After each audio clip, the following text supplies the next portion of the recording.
Once again, the news out of Europe and Greece is the biggest news in the global marketplace. The situation is getting quite serious, with funding costs and share markets plunging overnight.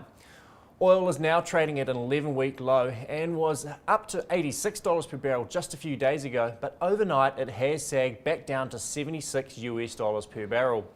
The euro currency is really feeling some pressure, and the New Zealand dollar did creep up over 0.57 against the euro at one stage overnight.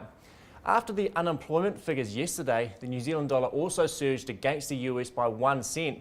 However, with the negative news coming out of markets overnight, we did sag below 70.5 at one stage. While global financial markets are facing considerable turmoil, the biggest news for us back here in New Zealand is that unemployment has fallen to 6%.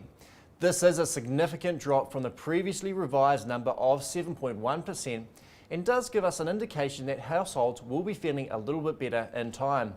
The household sector and retail spending has been very slow to recover out of this recession and has probably been a factor why we have seen the Reserve Bank of New Zealand take a little bit of a wait and see approach.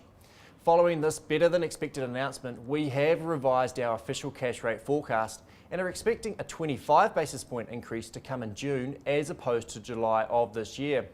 New Zealand financial markets seem to agree with this expectation, and yesterday we did see interest rates spike by about 10 basis points across the board in anticipation of an earlier than expected rate rise.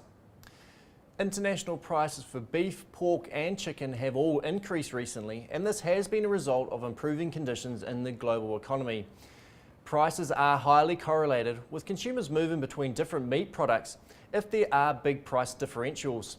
Beef prices have been held back a little bit over the past 12 to 18 months because of cheaper protein products such as chicken and of course pork. However, prices across the board have increased recently, and this does suggest that this is a fundamental shift in prices as opposed to just a short-term spike. This should be seen as very positive for the New Zealand beef industry and does suggest that prices can be more sustainable in the longer term, and this should translate into higher schedule prices back here in New Zealand.